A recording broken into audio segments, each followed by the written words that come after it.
Cuando quieras. Dale, bueno.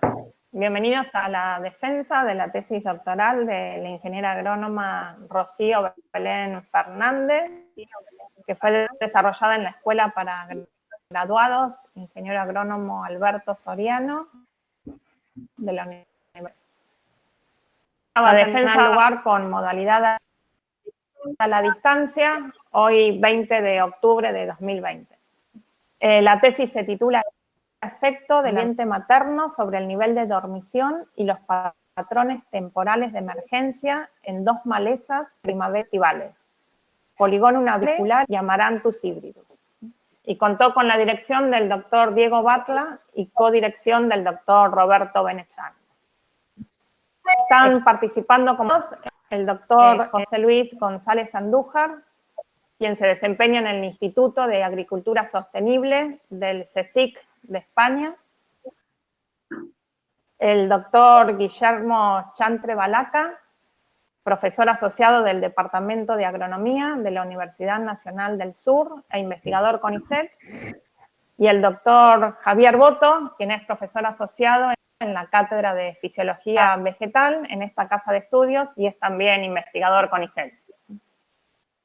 Bueno, les agradecemos enormemente a los tres su rol a lo largo de todo este proceso de evaluación de la tesis, así que muchas gracias a los tres por su compromiso. Y les comento brevemente la dinámica de la defensa. Inicialmente, Rocío realizará una presentación de aproximadamente 5 minutos, y luego tendrá lugar un intercambio de preguntas entre ella y los integrantes del jurado. Los restantes asistentes a la reunión no tienen voz durante esta etapa. Luego del intercambio de preguntas y comentarios entre el jurado y Rocío, le daremos la palabra al director de tesis y posteriormente se retira la tesista de la reunión y tiene lugar la elaboración del dictamen por parte del jurado. Están también aquí presentes el doctor Gustavo Madoni, director de la Escuela para Graduados, y Carolina Espinosa en la parte técnica. Mi nombre es Gabriela Veledo y estaré coordinando la defensa en nombre de la Comisión de Doctorado. Así que bueno, dicho esto, adelante Rocío con tu exposición. Durante la presentación de Rocío, los restantes integrantes de la reunión apagamos por favor nuestros micrófonos y eventualmente nuestras cámaras si hay algún inconveniente de conexión. Adelante, Rocío. Bien.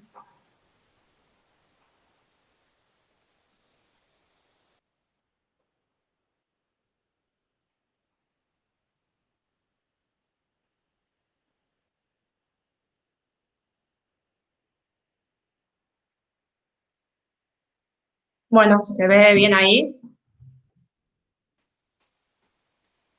Yo todavía no la estoy viendo, pero bien, puede haber... Jurado. Está perfecto. Sí, se ve, Rocío. Perfecto. Ok, bueno, Sí, se como ve. perfecto. Como dijo Gaby, mi tesis se titula Efecto del ambiente materno sobre el nivel de dormición y los patrones temporales de emergencia de dos especies de maleza primavero-estivales, Polygonum naviculares y Amaranthus hybridus. Mi director es Diego Batla y mi codirector Roberto Benechán. Para comenzar, quisiera señalar la importancia de predecir los patrones de emergencia de las malezas. Por un lado, el momento de la emergencia puede tener consecuencias críticas sobre la capacidad reproductiva de las plantas y la dinámica de las poblaciones. Por lo tanto, predecir la emergencia es relevante para comprender las respuestas de las poblaciones a los escenarios ecológicos y climáticos actuales y futuros. Por otro lado, desde una perspectiva agronómica, las malezas son más vulnerables a las prácticas de control en el estado de plántula. Por ello, predecir la emergencia permitiría, a su vez, aumentar la eficacia de los métodos de control. Ahora, las semillas de numerosas especies que se comportan como maleza presentan dormición. La dormición puede ser definida como un atributo intrínseco de las semillas que impide su germinación bajo condiciones hídricas, térmicas y gaseosas que en otras circunstancias hubieran sido adecuadas para la germinación. En estas especies, los patrones temporales de emergencia dependen de la dinámica de la dormición de los bancos de semilla. Por lo tanto, si pretendemos predecir la emergencia de estas especies, debemos ser capaces de predecir la dinámica de la dormición. Dormición primaria es aquella que presentan las semillas de algunas especies al momento de su dispersión desde la planta madre, mientras que dormición secundaria es aquella que puede ser inducida en semillas que no presentan dormición o reinducida en semillas que presentan un bajo nivel de dormición. Por su parte, hablamos de dormición impuestas por las cubiertas, cuando la semilla o el fruto intacto no germina, pero el embrión aislado germina. Cuando decimos que la dormición está impuesta al embrión, en cambio, el embrión aislado y viable no germina. Frecuentemente, la dormición no está dada por uno u otro tejido, sino que resulta de la combinación de ambos componentes. A nivel de población de semillas, la dormición no es un carácter de todo o nada, sino que es preciso hablar de grados o niveles de dormición. El nivel de dormición define el rango de condiciones en las cuales las semillas son capaces de germinar. Así, en relación a la temperatura, el nivel de dormición define el rango de temperaturas permisivas para la germinación. De esta manera, semillas que presentan un alto nivel de dormición son capaces de germinar en un estrecho rango de temperaturas, mientras que semillas que presentan un bajo nivel de dormición son capaces de germinar en un rango térmico más amplio. En base a esta conceptualización, es posible caracterizar los cambios en el nivel de dormición a partir de los límites inferior y superior del rango de temperaturas permisivas para la germinación, que no son otra cosa que la temperatura mínima y máxima a la cual la población de semillas es capaz de germinar. Por ejemplo, este esquema muestra la evolución de la temperatura límite superior en negro y la temperatura límite inferior en rojo para el 50% de una población de semillas de una especie primavero-estival como Polygonum naviculae, en función de las estaciones del año. Estas semillas son normalmente dispersadas presentando un nivel relativamente alto de dormición, lo cual se manifiesta por el hecho de que son capaces de germinar en un estrecho rango de temperaturas. Conforme pasa el tiempo, el nivel de dormición disminuye, el rango térmico se amplía debido principalmente a reducciones paulatinas de la temperatura límite inferior.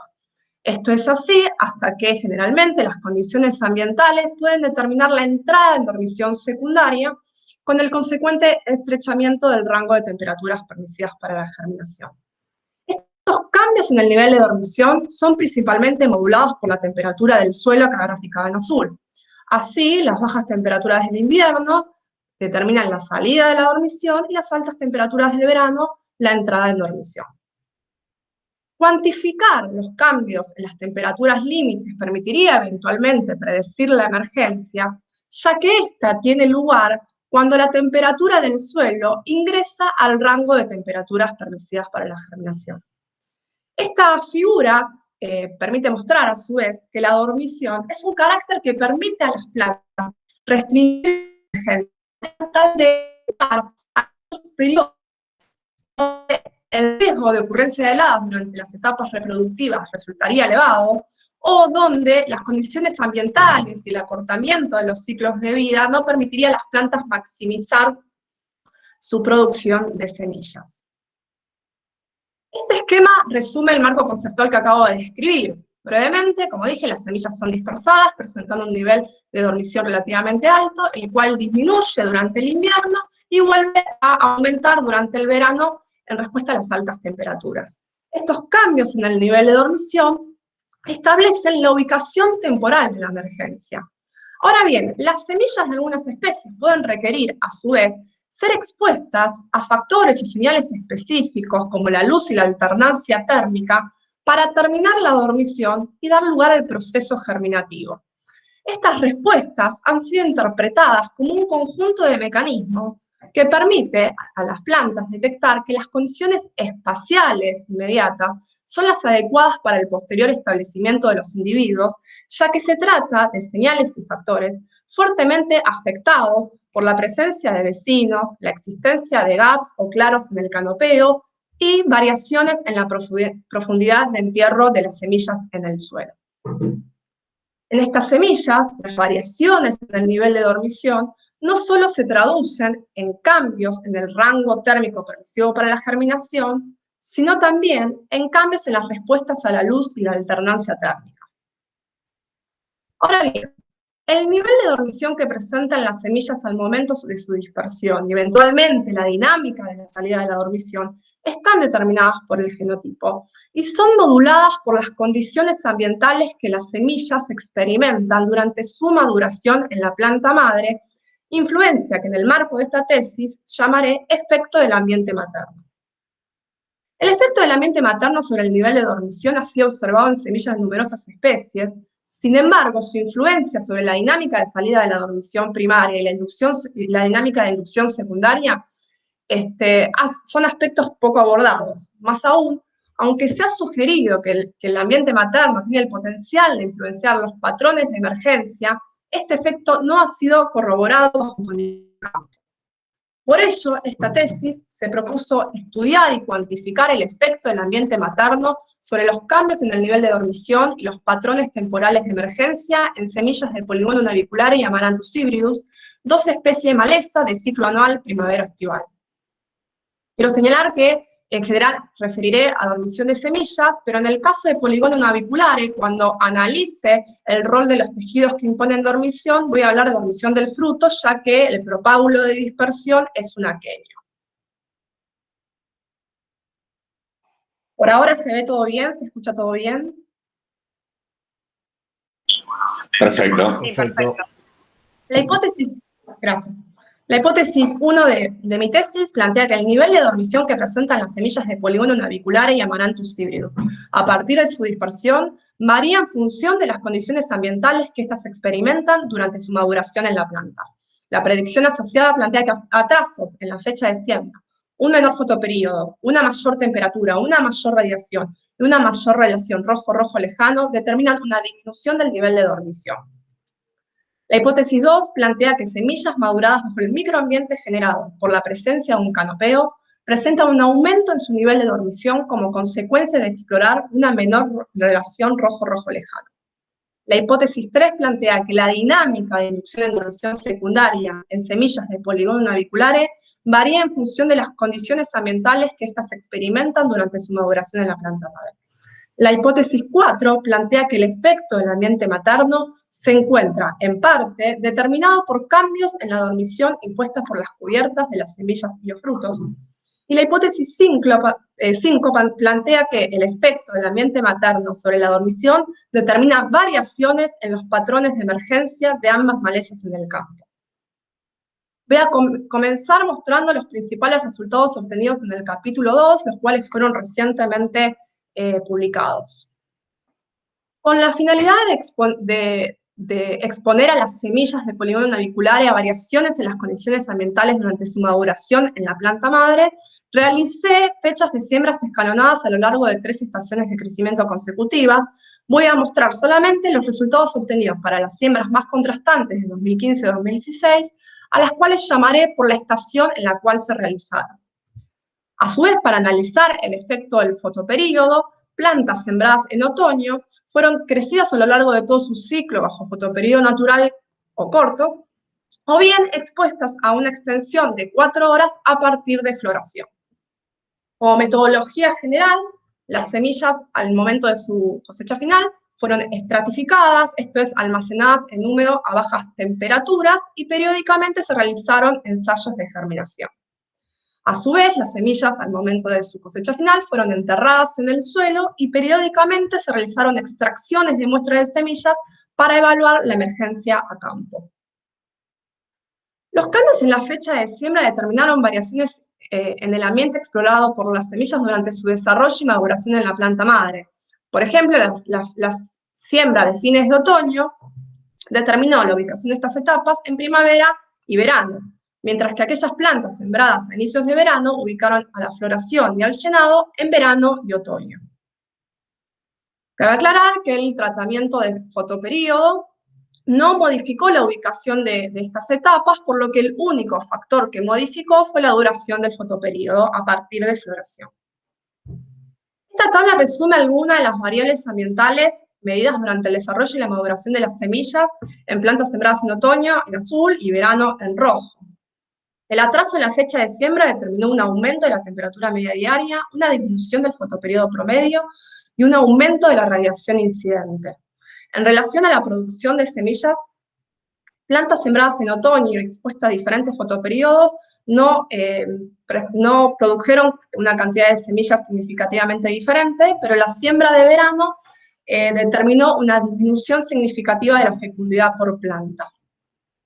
Para analizar si las variaciones ambientales que experimentaron las semillas durante su maduración afectan la dormición primaria, las semillas fueron estratificadas a diferentes temperaturas y periódicamente se realizaron pruebas de germinación bajo un rango de temperaturas constantes y alternada de 10-24 cada 12 horas. Como el patrón de respuesta fue similar a las distintas temperaturas de estratificación evaluadas y a las distintas temperaturas de incubación analizadas, voy a mostrar lo que pasó solamente a alguna de ellas. En este caso, en semillas estratificadas a 1.6 grados centígrados e incubadas a 10-24. Esta es la germinación para semillas obtenidas de la siembra de otoño y esta las de las semillas obtenidas de la siembra de verano. Los resultados mostraron que las semillas obtenidas de la siembra de verano presentaron un menor nivel de dormición. En relación al tratamiento de fotoperíodo, semillas maduradas bajo un fotoperíodo más largo presentaron un mayor nivel de dormición. Si recordamos que la fecha de siembra de otoño expuso las semillas a un mayor fotoperíodo, podemos señalar que los efectos de la fecha de siembra y del fotoperíodo sobre el nivel de dormición de las semillas fueron consistentes. Utilizando los datos obtenidos de germinación bajo las diferentes temperaturas de estratificación y las distintas pruebas de incubación, cuantifiqué las temperaturas límites que permiten caracterizar al rango térmico permisivo para la germinación durante la salida de la dormición.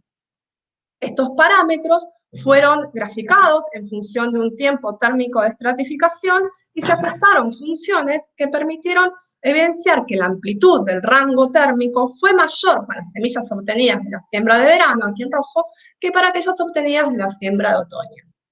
En relación al efecto del fotoperíodo, las funciones ajustadas evidenciaron que el rango térmico fue más estrecho para semillas maduradas bajo un fotoperíodo más largo. Para analizar el efecto de la fecha de siembra sobre la dinámica de dormición secundaria, las semillas fueron estratificadas con la finalidad de disminuir el nivel de dormición y almacenadas en húmedo a temperaturas que promueven la inducción de dormición secundaria. Periódicamente se realizaron pruebas de incubación. En este caso voy a mostrar lo que ocurrió a 20-25 grados centígrados para semillas obtenidas de la siembra de otoño y semillas obtenidas de la siembra de verano en función del tiempo de almacenaje a una de las temperaturas evaluadas. Inicialmente, la germinación de semillas obtenidas de la siembra de verano fue mayor que la observada para semillas obtenidas de la siembra de otoño. Sin embargo, los valores mínimos de germinación se alcanzaron luego de tiempos similares de almacenaje, lo cual indica que las semillas de la siembra de verano presentaron una inducción en dormición secundaria más rápida. Al cuantificar los parámetros térmicos que permiten caracterizar el estrechamiento del rango de temperaturas permitidas para la germinación durante la inducción en dormición secundaria, pudimos verificar que la tasa a la cual se estrechó dicho rango térmico fue mayor para semillas obtenidas de la siembra de verano. Para analizar el efecto del ambiente materno sobre la emergencia a campo, como dije anteriormente, las semillas fueron enterradas en el suelo inmediatamente luego de su cosecha. Esto fue en febrero para aquellas obtenidas de la siembra de otoño y en mayo para aquellas obtenidas de la siembra de verano, y periódicamente se realizaron exhumaciones de semillas para evaluar la emergencia a campo. Acá pueden ver los porcentajes finales de emergencia para la siembra de otoño y para la de verano en función de la fecha de exhumación de las semillas.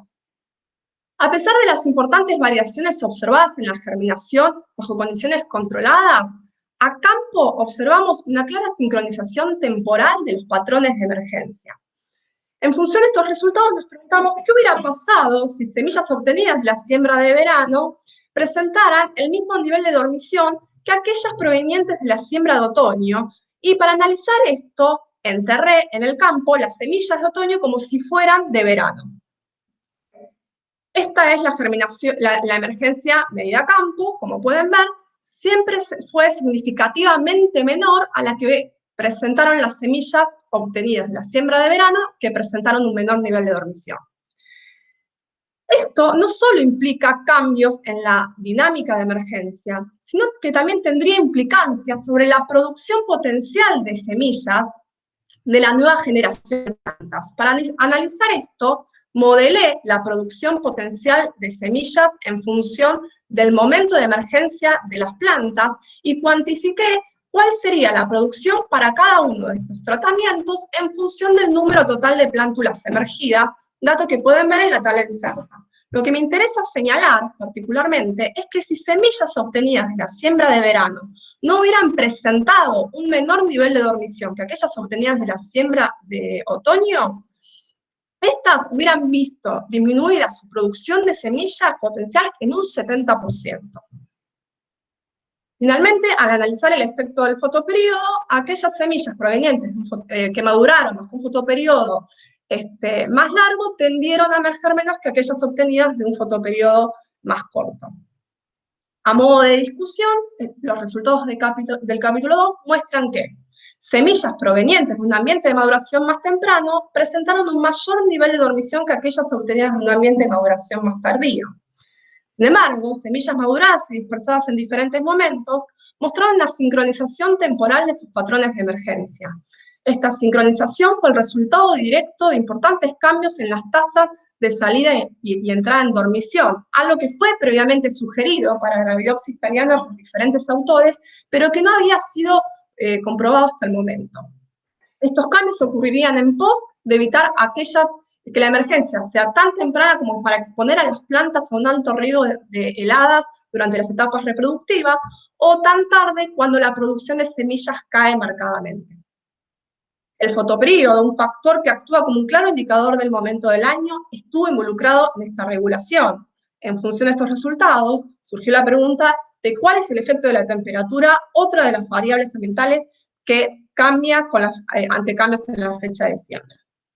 Para ello, en el capítulo 4, hice crecer plantas en carpas e invernáculos de manera tal de generar ambientes de alta y baja temperatura a partir de floración. Esta es la germinación, acaban de ver la germinación final en función del tiempo de estratificación para semillas obtenidas de plantas crecidas en invernáculos, donde se generó una variación térmica de aproximadamente 9 grados centígrados.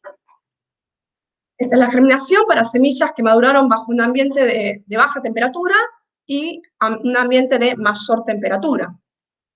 Como pueden ver, el nivel de dormición fue menor cuando las semillas maduraron bajo un ambiente de mayor temperatura. Cuando analicé la germinación de semillas obtenidas de carpas, donde el delta térmico fue de aproximadamente 3 grados centígrados, el patrón de respuesta fue similar. Semillas maduradas bajo un ambiente de mayor temperatura, aquí en rojo, germinaron más que aquellas obtenidas en un ambiente de menor temperatura. Sin embargo, la magnitud de estas diferencias fue menor a la observada con semillas obtenidas de plantas crecidas en invernáculos, probablemente debido al rango térmico generado por cada tratamiento. En suma, estos resultados coinciden con los observados ante cambios en la fecha de siembra en el capítulo 2, donde semillas obtenidas de la siembra de verano presentaban un menor nivel de dormición y habían madurado bajo un ambiente térmico más alto. Las semillas obtenidas de plantas crecidas en carpas fueron a su vez utilizadas para analizar la emergencia a campo, la cual no difirió significativamente en ninguna de las fechas de exhumación analizadas. Sin embargo, la emergencia a partir de semillas que maduraron en un ambiente de mayor temperatura tendió a ser mayor que la de aquellas obtenidas de un ambiente materno de menor temperatura. Estos resultados en su conjunto sugieren que la temperatura participaría del efecto de la fecha de siembra que he mostrado en el capítulo 2 de la presente tesis.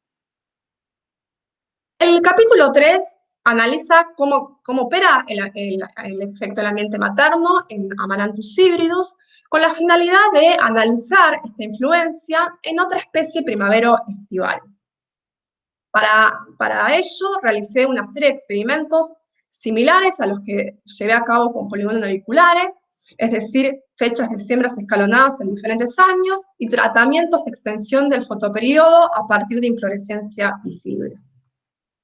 Como ocurrió con Polygonum naviculae, semillas obtenidas de siembras más tempranas presentaron un mayor nivel de dormición que aquellas provenientes de siembras más tardías. La germinación de estas semillas mostró un patrón diferencial a altas y bajas temperaturas, algo usualmente observado en semillas de especies amarantáceas y en semillas de otras especies como girasol. Comenzando por la germinación a 35 grados centígrados de semillas obtenidas que maduraron en un ambiente de fotoperiodo natural corto, semillas que maduraron bajo un fotoperiodo extendido de 1 hora y media y un fotoperiodo extendido de 4 horas, nuevamente, cuanto más corto fue el fotoperiodo, menor fue el nivel de dormición. En cambio, a 15 grados centígrados, todos los tratamientos presentaron una germinación prácticamente nula. Para analizar la contribución del embrión, perforé las cubiertas de las semillas. Esto permitió que el 100% de las semillas germinaran a 35 grados centígrados, lo que pueden ver aquí con los símbolos vacíos, lo cual indica que las variaciones en la germinación observada se debieron a cambios en la dormición impuesta por cubiertas. En cambio, a 15 grados, los aumentos en los porcentajes de germinación luego de perforar las cubiertas fueron variables en función del ambiente materno, lo cual indica no solo cambios en el nivel de dormición impuesta por cubiertas, sino también variaciones en el nivel de dormición embrionaria. Para analizar el efecto de la fecha de siembra sobre la emergencia a campo, durante 2 años consecutivos enterré semillas provenientes de fechas de siembra contrastantes y realicé distintas exhumaciones para evaluar la emergencia. Nuevamente, y al igual que como observé para Polygonum naviculae, semillas que presentaron variaciones en su nivel de dormición y que fueron dispersadas en diferentes momentos, mostraron una sincronización temporal de sus patrones de emergencia a campo. Esto coincide con lo que mostré para Polygonum naviculae y con lo que se ha sugerido extensamente para la Arabidopsis thaliana, lo cual sugiere la existencia de un rol ecológico común a diferentes especies. El fotoperíodo estuvo nuevamente involucrado en esta regulación. Bien, el capítulo 5, ¿se escucha bien? ¿Se ve bien? Yo perfecto. Sí, todo bien. Todo bien. Bien. El capítulo 5 analizó el efecto del canopeo sobre el nivel de dormición en frutos de Polygonum naviculae y su impacto sobre la emergencia a campo. Como ustedes saben, la presencia de vecinos determina cambios en el ambiente, fundamentalmente cuando conforman canopeos densos. Entre otras variables, la presencia de un canopeo determina reducciones de la relación rojo-rojo lejano en el ambiente lumínico, reduce la cantidad de radiación fotosintéticamente activa y reduce la temperatura y la amplitud térmica. A pesar de modificar diferentes variables del ambiente, el efecto del canopeo sobre el nivel de dormición de las semillas al momento de su dispersión ha sido asociado específicamente a los cambios que determina en la relación rojo-rojo lejano del ambiente lumínico. La hipótesis principal ha planteado que un ambiente materno enriquecido en rojo lejano determina una disminución del contenido de fitocromo activo que se establece en las semillas durante su maduración en la planta madre y, consecuentemente, un aumento del nivel de dormición de esas semillas.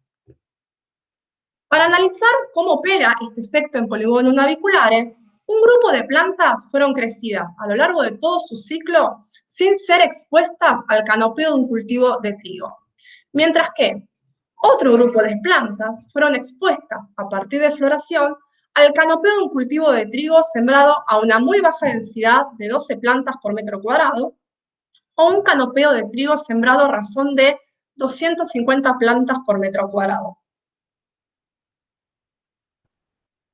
Esta es la germinación final para frutos obtenidos de plantas que fueron crecidas aisladas del canopeo del cultivo y que fueron expuestos a un pulso de luz roja.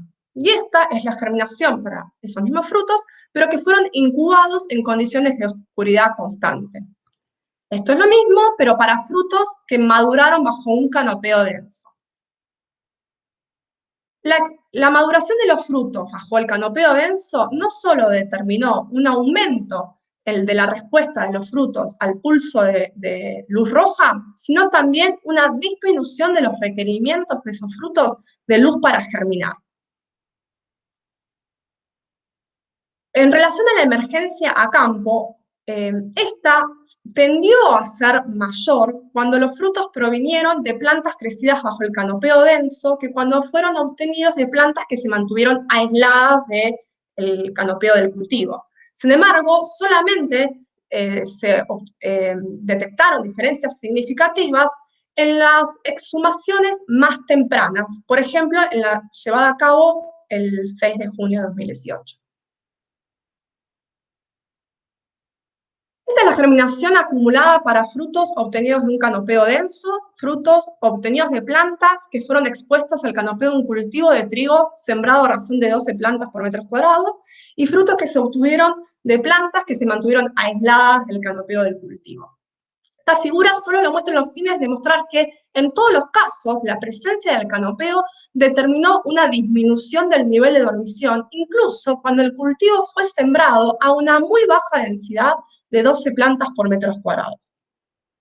En adelante solamente voy a referir lo que ocurrió con frutos madurados bajo un canopeo denso y frutos obtenidos de plantas que se mantuvieron aisladas.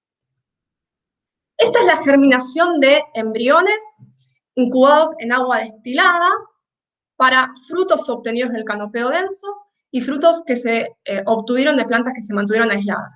En ambos casos la germinación fue del 100% y lo mismo se reiteró en un amplio rango de temperaturas de 0 a 25 grados centígrados, lo cual indica que la presencia de pericarpio impone dormición en estos frutos. Cuando los embriones fueron incubados en un potencial osmótico reducido mediante el uso de PEG, la germinación de embriones extraídos de frutos que maduraron bajo un canopeo denso continuó siendo del 100%, pero la de aquellos provenientes de plantas que fueron crecidas aisladas del cultivo fue menor al 25%, lo cual indica que la presencia del canopeo determinó importantes cambios en el potencial de crecimiento de los embriones.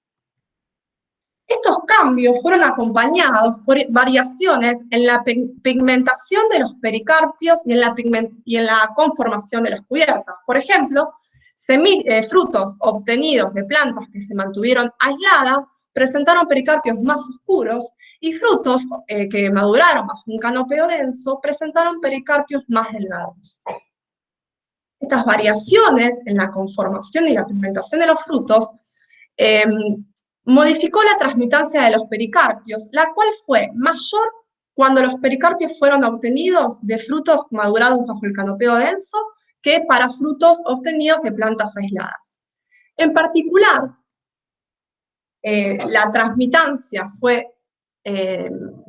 diferió en mayor magnitud en la longitud de onda correspondiente al rojo que en la longitud de onda correspondiente al rojo lejano, lo que llevó a la pregunta de, bueno, ¿esto podría tener un efecto sobre el contenido de fitocromo activo que se establecería en estos frutos ante la exposición a una misma fuente lumínica? Para intentar responder esta pregunta, estimé el contenido de fitocromo de PFR total PFR-P total que se establecería en estos frutos si fueran expuestos al espectro de la luz solar directa, y efectivamente la relación PFR-P total fue mayor cuando los frutos fueron obtenidos de plantas expuestas al canopeo denso que cuando fueron obtenidos de plantas que fueron crecidas aisladas del canopeo. Esto podría, al menos en parte, explicar las variaciones observadas en las respuestas de los frutos a la luz luego de su dispersión. La pregunta que inexorablemente surge es, bueno, ¿qué variable del ambiente lumínico está detrás del efecto del canopeo sobre el nivel de dormición de los frutos de Polygonum naviculae? Para responder esta pregunta, realicé experimentos que consistieron en exponer a las plantas a partir de floración a niveles contrastantes de radiación fotosintéticamente activa mediante el uso de medias sombras y relaciones rojo-rojo lejano diferentes mediante el uso de filtros. Los resultados mostraron que la cantidad de radiación y la relación rojo-rojo lejano determina efectos antagónicos, como ocurre en numerosas especies. Así, una disminución de la cantidad de radiación determinó una disminución del nivel de dormición, mientras que una disminución de la relación rojo-rojo lejano determinó un aumento del nivel de dormición. Estos resultados indican que la variable del ambiente lumínico más afectada por la presencia de un canopeo, que estuvo detrás del efecto que este determina sobre el nivel de dormición que se establece en los frutos, fue la cantidad de radiación y no la relación rojo-rojo lejano. Por otro lado, si recordamos que la presencia de un canopeo determina una disminución de la temperatura y que en el capítulo 4 una disminución de la temperatura determinó un aumento del nivel de dormición, podemos decir que la temperatura no sería un factor que esté involucrado en esta regulación. De esta manera, mientras hay factores como el fotoperíodo y la temperatura que parecerían estar asociados con la posibilidad de que la nueva generación de plantas sincronice temporalmente su emergencia, la presencia del canopeo parecería determinar la posibilidad de que cierta fracción de la población desacople su emergencia, lo cual podría tener consecuencias sobre la capacidad competitiva de esta especie en relación a sus vecinos. Los cambios que impone el canopeo sobre la relación rojo-rojo lejano no parecerían estar involucrados en este efecto, como esperábamos en base a la bibliografía, sino que el factor que estuvo detrás del efecto del canopeo sobre los cambios en el nivel de dormición de la descendencia fue la cantidad de radiación incidente, como ha sido recientemente sugerido por diferentes autores para la especie Arabidopsis thaliana. Bien, ¿se escucha bien? Perfecto. Sí, perfecto, Rocío.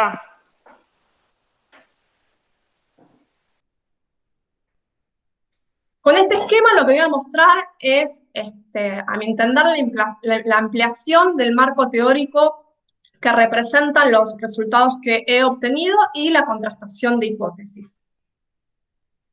Cambios en la fecha de siembra determinaron variaciones en la tasa de salida de la dormición primaria y variaciones en las respuestas de las semillas a la luz y la alternancia térmica en el sentido planteado por la hipótesis 1 de la presente tesis.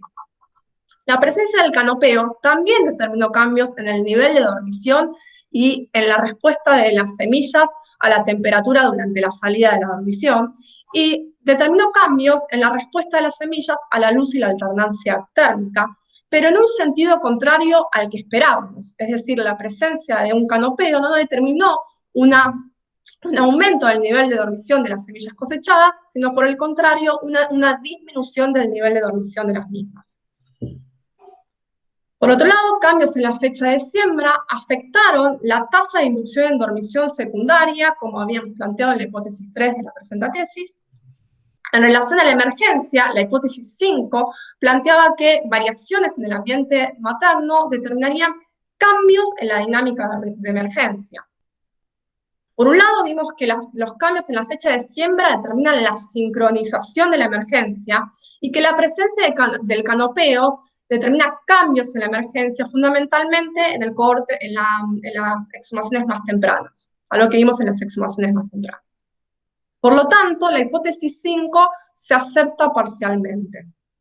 En relación al rol de las cubiertas propuestas por la hipótesis 4, estas efectivamente estuvieron involucradas en el efecto que el ambiente materno determina sobre los cambios en el nivel de dormición, por lo que la hipótesis 4 se acepta, aunque también los resultados mostraron una marcada influencia del ambiente materno sobre el nivel de dormición embrionaria.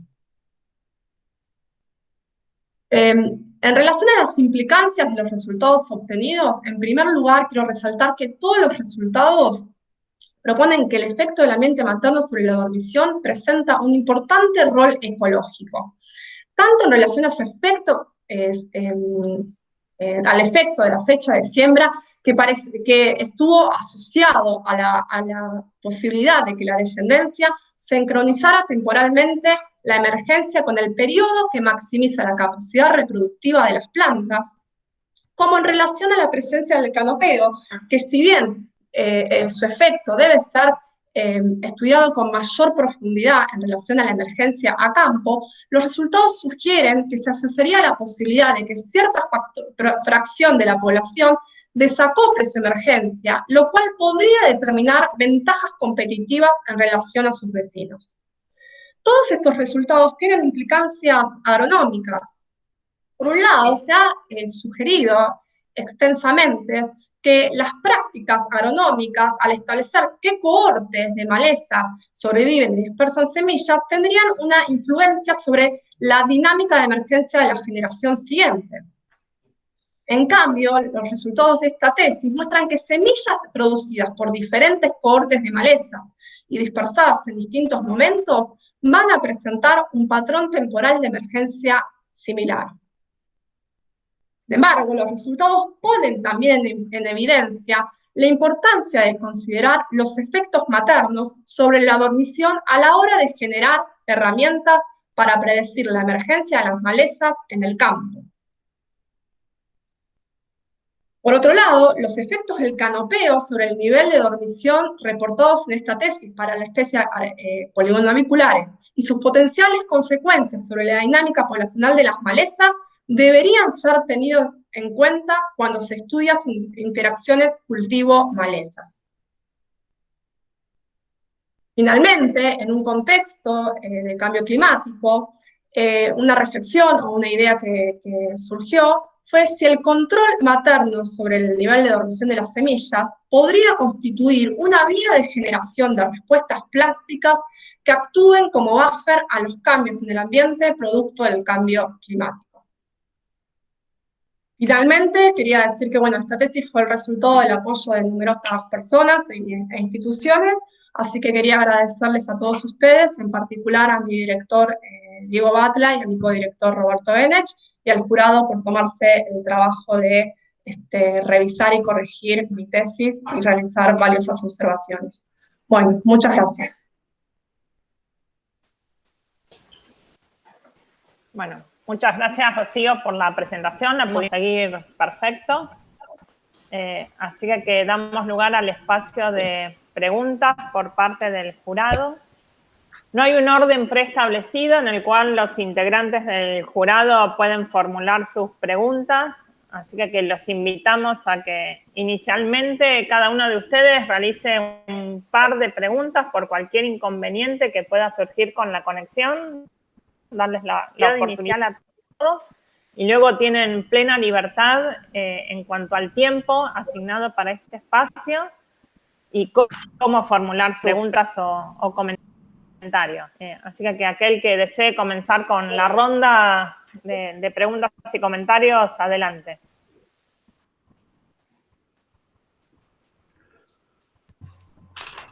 José Luis. Tienen los tres el micrófono abierto, así que... O Javier. Bueno, no sé, si quieren empiezo yo. Adelante. Si Gabriela me deja, antes de hacer alguna pregunta particular, quiero felicitar a Rocío. Desde tres aspectos, digamos. Uno, desde el punto de vista del impacto de la tesis en cuanto a los mecanismos, o más que los mecanismos, los efectos del ambiente materno sobre la respuesta de estas poblaciones que ella estudió de malezas. Me parece que el aporte que ha hecho es muy interesante. Y a mí lo que más me gustó desde el punto de vista del aspecto general y de la valoración general de la tesis es que te metiste en un tema complicadísimo.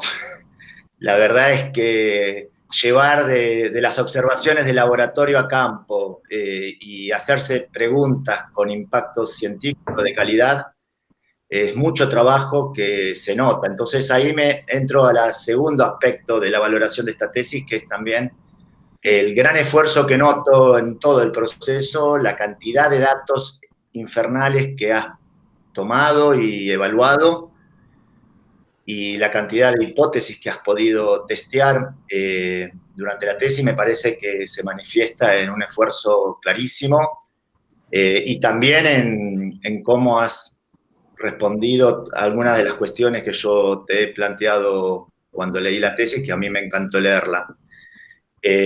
Así que desde el punto de vista también de la presentación de la tesis, me resultó muy agradable y estoy muy contento de haber estado en el jurado de tu tesis. Con respecto a la pregunta, por lo que entendí, Gabriela, hacemos una pregunta y dejamos espacio a los demás evaluadores, ¿es así?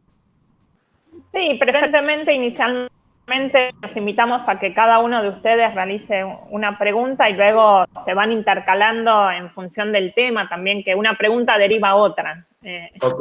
Ok, entonces, dicho esto, digamos, estos aspectos generales acerca de tu tesis y del trabajo, una preguntita, o sea, en general, cuando me hiciste las respuestas a mis comentarios, me has respondido a todas las inquietudes que tenía, pero escuchándote la presentación me generó una pregunta, y es que en tu tesis evaluás dos especies primavero-estivales y encontrás evidencias claras del efecto materno, sobre todo un aspecto que evaluaste en forma concreta, que es el efecto del fotoperíodo.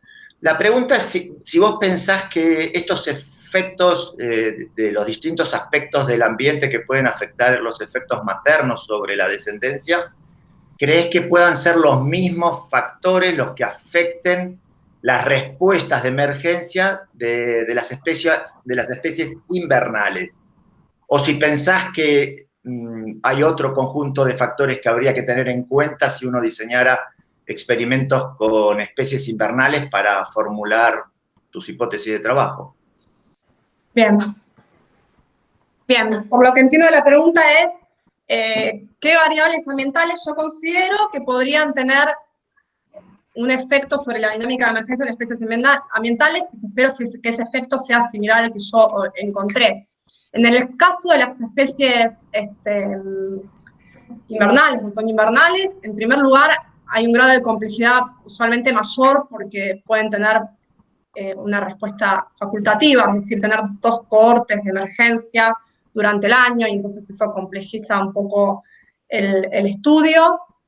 En el caso de Arabidopsis thaliana, por ejemplo, donde se han realizado estudios similares, el fotoperíodo tiene un efecto menor al que determina la temperatura. Luego, no hay estudios similares a los que yo estoy mostrando en especies otoño-invernales.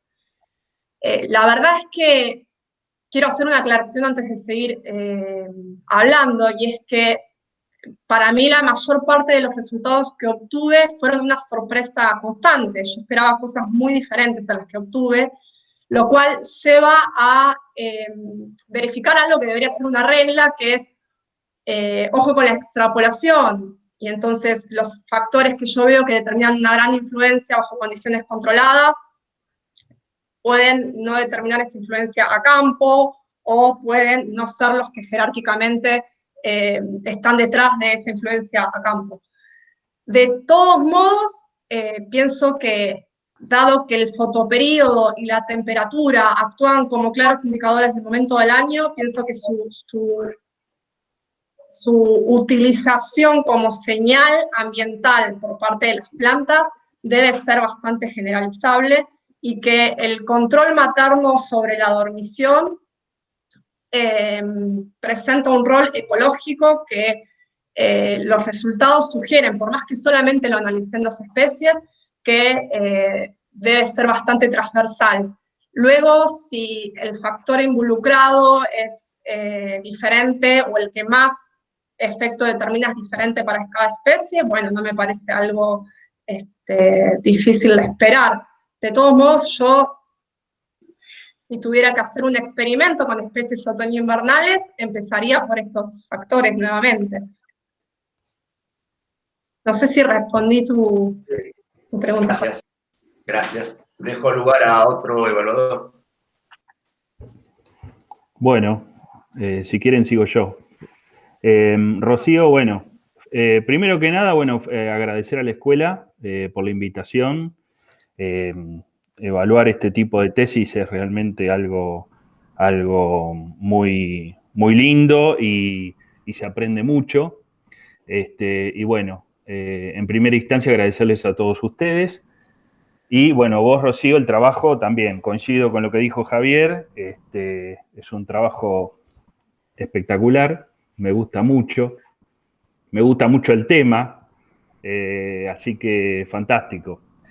Y después, en cuanto a algunas cuestiones que a mí me surgen, por ejemplo, el comportamiento que vos observás en estas dos especies, en cuanto a esta capacidad de sincronizar los patrones de emergencia, ¿no?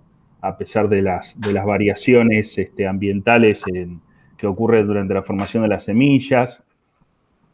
Una pregunta a mí que me surge es, ¿eso se da en un contexto agroecológico o ecológico particular, que es el área de estudio de ustedes?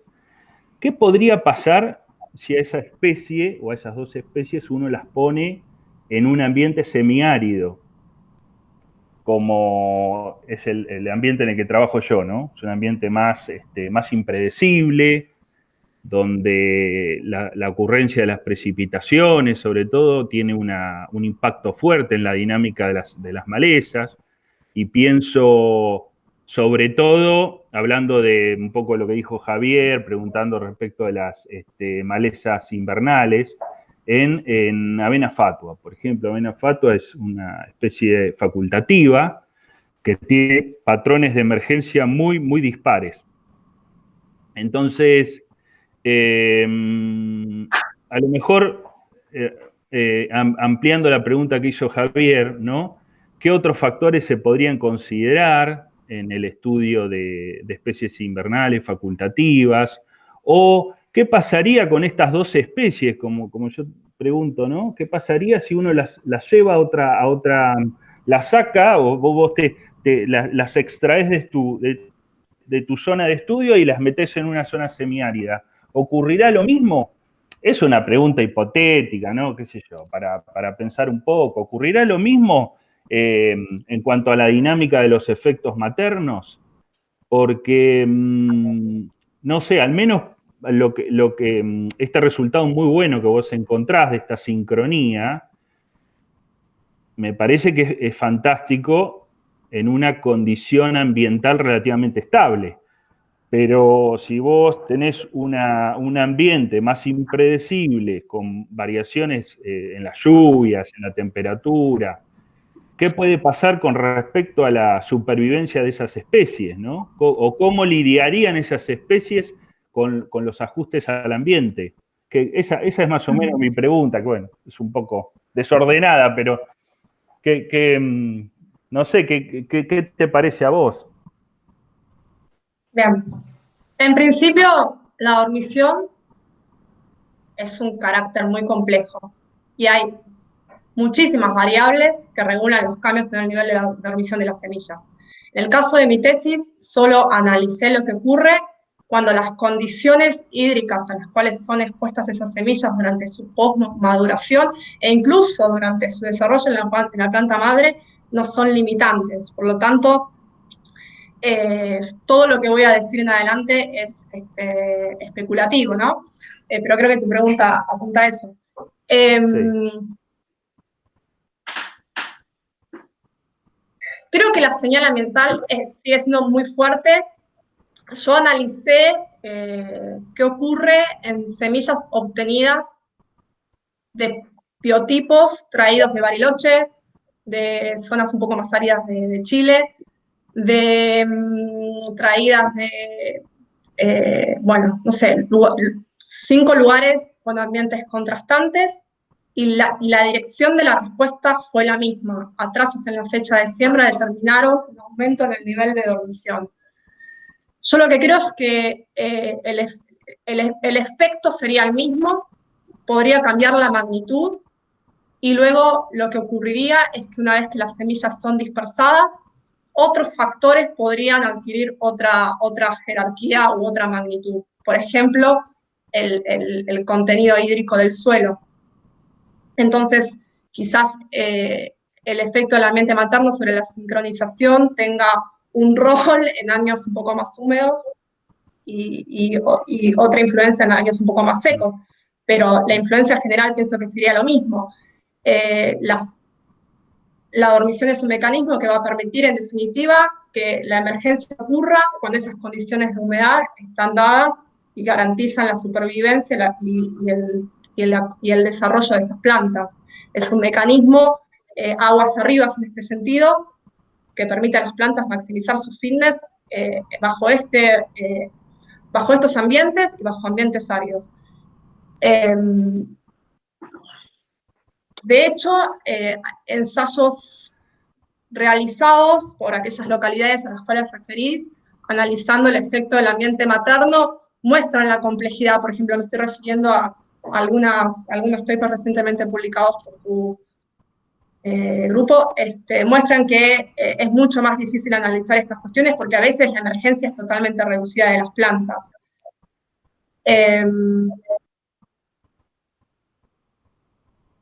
Si el agua falta, no va a haber emergencia, no va a haber señal que surja, pero se me ocurre que la respuesta general de las poblaciones va a ser la misma, que es un factor de tanta fuerza que es transversal a la ubicación de estas poblaciones. No sé si contesto tu pregunta o si querés agregar algo más. No, perfecto, Rocío. Muchas gracias. Buenísimo. Le doy paso Doctor a José González Luis. Andújar. Bien. Gracias, que tenemos un problemilla. Vale, ya está. Bueno, en primer lugar, la felicito por la claridad de su exposición. Me ha permitido aclarar algunas de las dudas que tenía y también aprender. También le felicito por el inmenso trabajo realizado durante los años de desarrollo de la tesis y el interesante reto intelectual que ha abordado, y por supuesto hago extensiva esta felicitación al director y al codirector. En toda tesis siempre hay algo que gusta y otra cosa que gustan menos. A mí me ha gustado de manera general, hay dos cosas que me gustan especialmente. La primera es situar su tesis en un contexto ecológico y más concretamente en el contexto de dinámica de poblaciones, lo que enriquece la aportación innovadora de esta tesis. Y luego también me ha gustado especialmente que para probar sus hipótesis ha hecho una amalgama de experimentos de laboratorio, invernadero, campo y modelado estadístico, en este caso aproximaciones no muy habituales. Lo que no me ha gustado de la tesis, ya la expuse en una primera parte que ya ha corregido usted, es que no ha habido un buen tratamiento de la estadística, no digo erróneamente, sino de presentación estadística. Usted presenta un test de Tukey, pero no dice nada de la ANOVA, no presenta nada de la F, o valor de la F, y algunas otras cosas ya de detalle, de precisión. Por ejemplo, habla de significativo, no significativo, de forma a veces muy ambigua dentro de la tesis. Eso es lo que menos me ha gustado de la tesis doctoral. Pero eso no quita, desde luego, los méritos de la tesis y la presentación.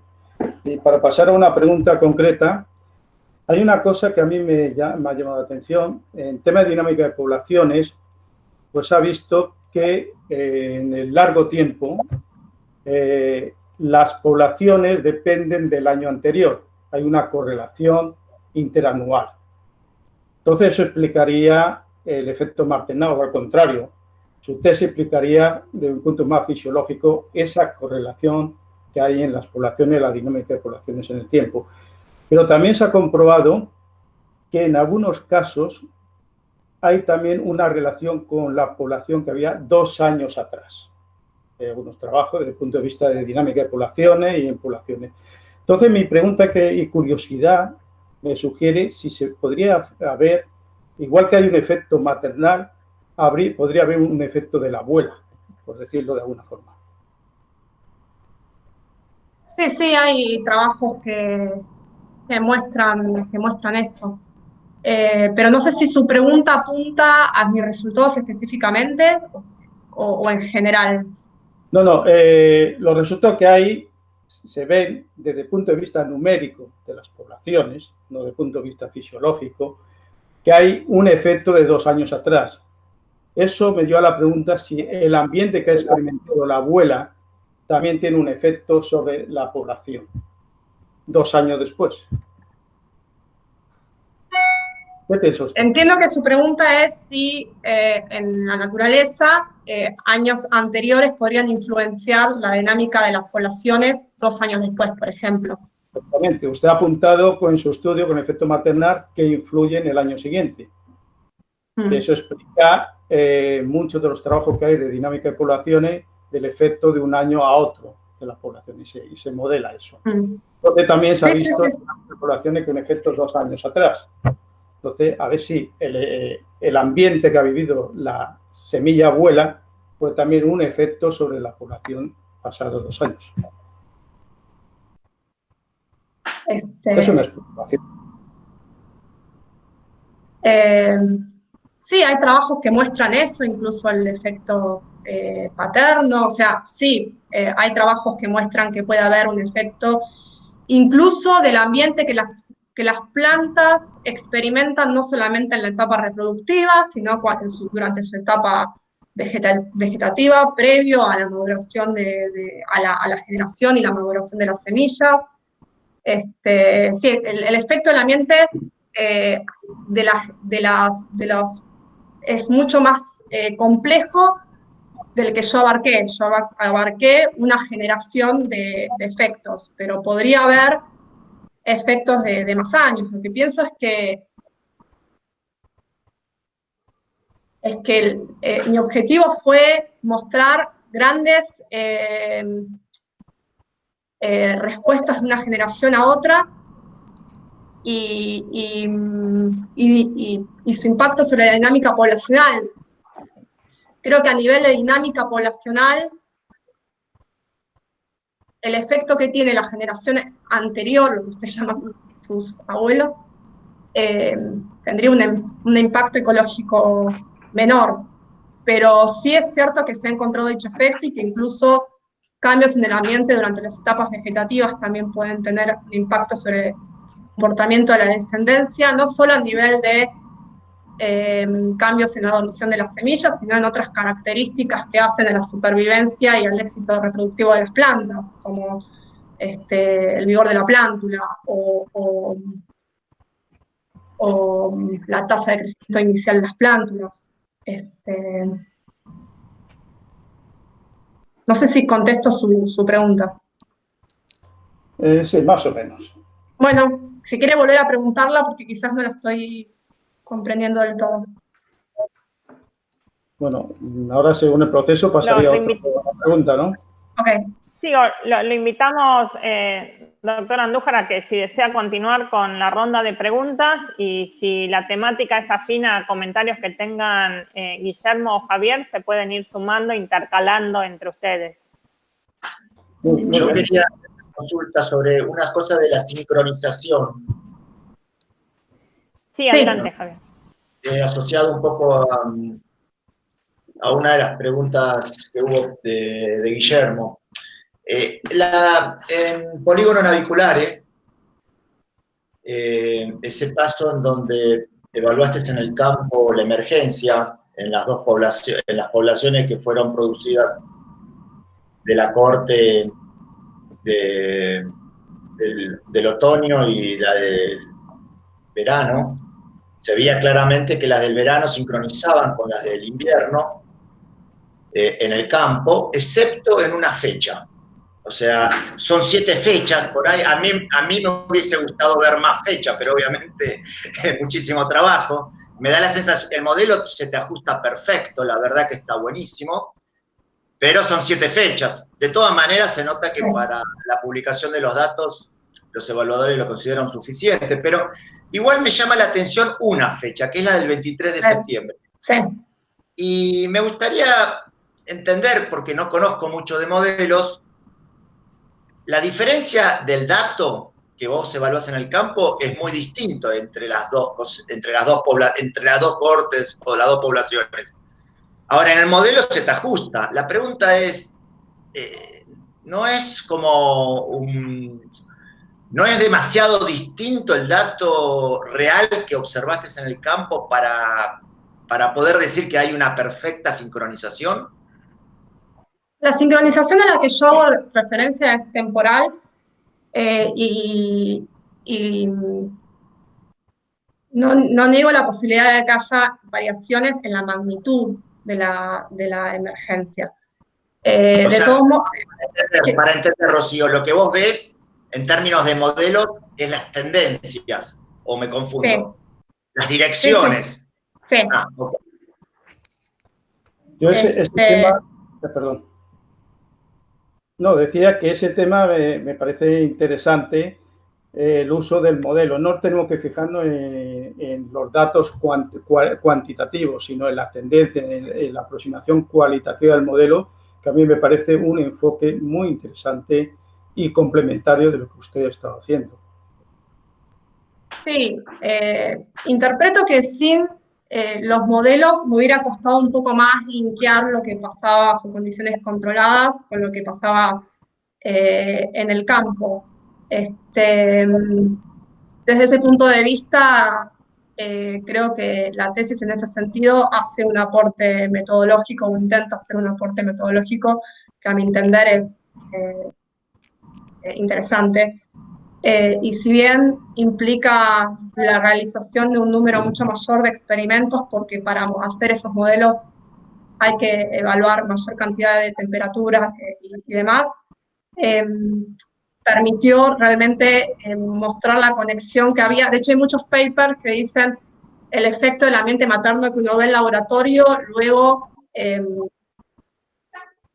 se disipa en el campo y por eso hay una sincronización. Y acá digo, no hay una sincronización. Es el resultado de los cambios en las tasas de salida de la dormición.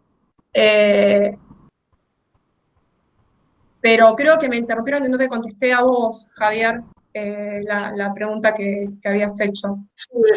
Puntualmente, ¿qué pasa si ese valor del 23 de septiembre es un valor que se desajusta del modelo o está dentro de ustedes que son especialistas en modelos?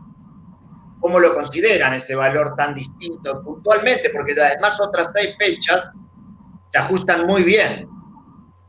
Sí. El valor de septiembre para mí es el resultado del momento en el cual las semillas empiezan a entrar en dormición secundaria en el campo. En ese momento es muy conservador, fue más o menos el mismo en ambos casos, pero las semillas dispersadas en verano presentaban un menor nivel de dormición que las de otoño, y eso determinó la posibilidad de que la emergencia fuera mayor. Luego, los modelos pudieron predecir muy bien eso, porque algo que yo no mostré ahora en la presentación, los cambios en la fecha de siembra modificaron mucho la respuesta a la alternancia térmica, y el modelo logra, cuando yo incluyo ese efecto, logra capturarlo y aumenta la magnitud de la emergencia de las semillas dispersadas en verano. Lo cual indica que cuanta más variables tienes en cuenta, mejor es el ajuste del modelo. E incluir esa respuesta creo que logró imitar mejor el patrón de emergencia observado en el campo. En relación a la cantidad de fechas estimadas, en todos los ensayos debieron ser más. Eso es algo que coincido plenamente. Es algo que me di cuenta quizás cuando ya había terminado algunas cuestiones, pero que realmente no estuvo dentro de mis posibilidades sinceras aumentarlas. Pero si yo tuviera que hacer nuevos experimentos o dirigir a una persona para que los haga, pondría mucho más energía en evaluar las cosas que ocurren en el campo y quizás demostrar de una manera más concisa ese efecto ahí. Algo que ocurrió, por ejemplo, y es algo que me marcaste vos, Javier, en los resultados con la emergencia campo en el caso del efecto del canopeo. Fueron haber realizado una mayor cantidad de mediciones ahí probablemente me hubiera permitido mostrar mejor el mensaje que quise dar, pero bueno, es algo que quedará para el futuro. Sí. Gracias. Bueno. Yo quería hacer una pregunta. Hay un desacople de emergencia, ha explicado usted.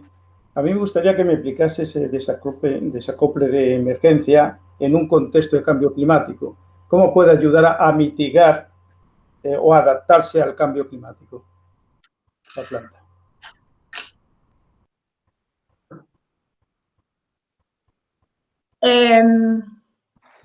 Cuando yo hablé en mi tesis de que podría haber un desacople de emergencia, hablé en particular del efecto del canopeo sobre la dormición de los frutos. Y cuando hablé y cuando traté de reflexionar cómo se podrían interpretar los resultados de una manera especulativa en relación al contexto del cambio climático, hice más referencia a otros factores como la temperatura y el fotoperíodo. Lo que yo busqué pensar en un marco en un contexto de cambio climático es, bueno, ¿qué dicen la mayor parte de los trabajos publicados en este sentido? Y hay una diversidad de visiones. Hay trabajos que dicen que ya hay un desacople entre los fenotipos óptimos y los actuales, porque los aumentos, o va a haber un desacople entre los fenotipos óptimos y los actuales, ya que el aumento de las temperaturas va a promover que las ubicaciones fenológicas de los ciclos de vida cambien, y entonces señales o factores que antes estaban acoplados, como la temperatura y el fotoperíodo, ahora van a estar menos acoplados. Hay trabajos que dicen que el aumento de la temperatura mínima va a determinar cambios en la dinámica de la dormición de los bancos de semilla, en la longevidad de los bancos de semilla, en la persistencia de esos bancos. Hay trabajos que dicen que eso va a afectar la dinámica de emergencia y por lo tanto va a contribuir a ese desacople. Yo lo que trato de pensar es qué ocurre si, o sea, es posible que estemos analizando qué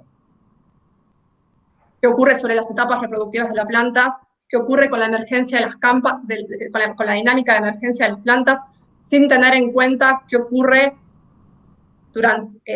por efecto del ambiente materno sobre esos factores. Yo lo que trato de plantear es si no habría que analizar los posibles impactos del ambiente climático sobre las respuestas de las plantas un poco más arriba, sin dejar de tener en cuenta la influencia del ambiente materno sobre características fundamentales de las semillas. Mis resultados mostraron no solo efectos sobre la dormición de las semillas, sino también sugieren efectos o variaciones en componentes de la descendencia que podrían afectar la longevidad. Eso se vio un poco, por ejemplo, en los ensayos que obtuve con frutos expuestos al canopeo de los cultivos, los cuales tenían pericarpios de menor grosor y casi traslúcidos, ustedes ven las fotos, y un menor contenido de fenoles, características que están muy vinculadas con la longevidad de las potencial de las semillas en los bancos del suelo. Lo que digo es, en su conjunto, si queremos ser capaces de predecir las posibles respuestas de las plantas al cambio global, ¿podemos no tener en cuenta esa influencia o deberíamos comenzar por ahí? Intentaba hacer mi reflexión en relación al efecto del ambiente materno en un contexto de cambio climático.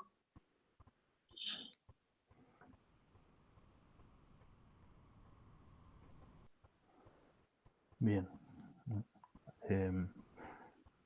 Yo un comentario nomás, Rocío. Más o menos, ¿qué longevidad o qué longevidad tienen los bancos de ambas especies? Hay trabajos que hablan de que Polygonum puede alcanzar los 400 años y trabajos que hablan de 20, 30 años promedio, pero son especies que tienen semillas con una gran longevidad. Uh-huh. Uh-huh. ¿Y en el caso de Amaranthus, hay información de eso? También son son semillas que tienen una gran longevidad.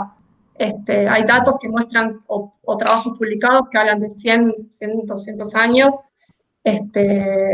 y en promedio también hay otros. O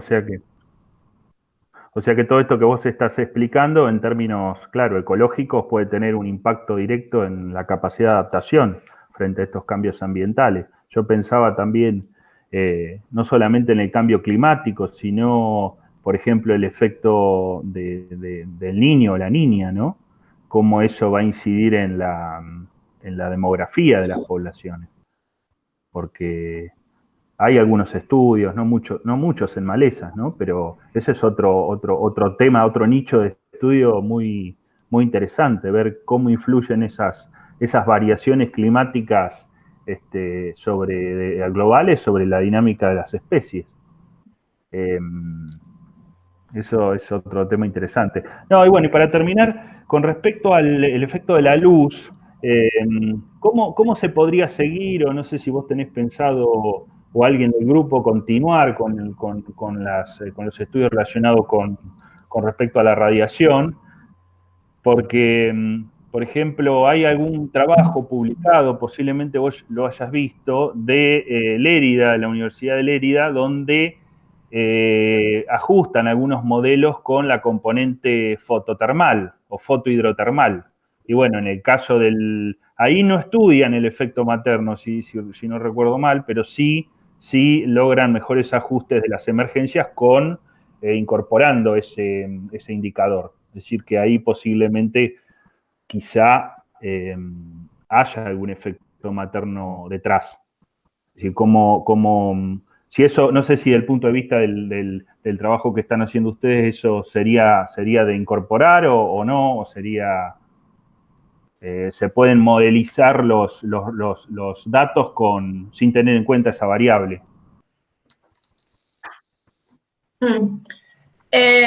Es uno de los capítulos que a mí me resultó más entretenido de analizar.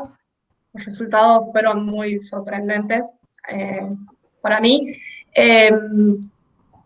Es el efecto del canopeo en semillas dispersadas ha sido estudiado y es conocido, y de hecho muchos de esos efectos son utilizados actualmente como base científica que justifica el uso de determinadas herramientas para el control y el manejo de malezas en el campo.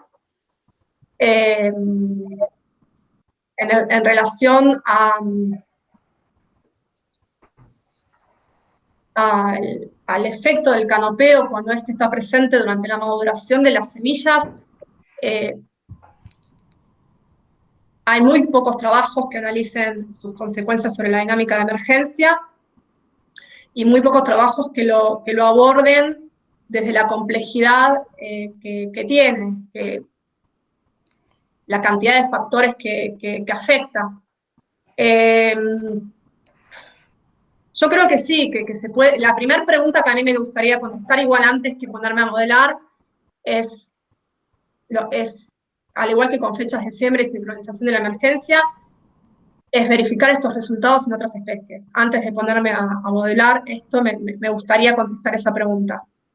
Y en segundo lugar, creo que tranquilamente se pueden empezar a trabajar sobre modelos predictivos de la emergencia que tengan en cuenta estos efectos. de manera tal de desarrollar nuevas formas de control y manejo de las malezas. Sí. Sí, sí, es algo en lo que estamos trabajando continuamente, pensando ideas. Sí. Muchas gracias, Rocío. No tengo más preguntas yo. Continuando la pregunta de Guillermo del capítulo 5 acerca del efecto del canopeo sobre la emergencia de polígono, sobre la germinación de polígono, te quería hacer unas consultitas. La moraleja principal es que el efecto del canopeo no fue tan importante como el efecto de la radiación. ¿Es correcto? ¿Entendí bien? O sea, Mi moraleja principal es que el efecto del canopeo, que la variable que está detrás del efecto del canopeo es la disminución que éste determina sobre la cantidad de radiación. Claro. Ahora, el efecto, ¿no viste efectos asociados en términos de germinación en polígono y cambios, digamos, los efectos de la cantidad de fotoequilibrio te da que cuando las semillas están en un ambiente favorable durante su producción, son tegumentos más gruesos y más oscuros que cuando crecen en un ambiente de efecto materno en donde hay otras plantas. Sí.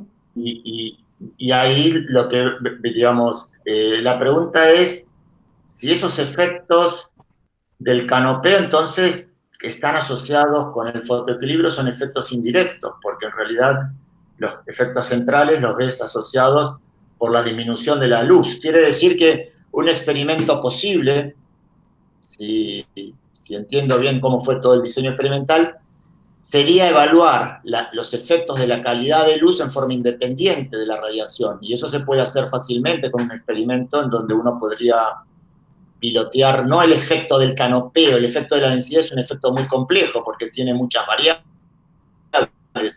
que cambian.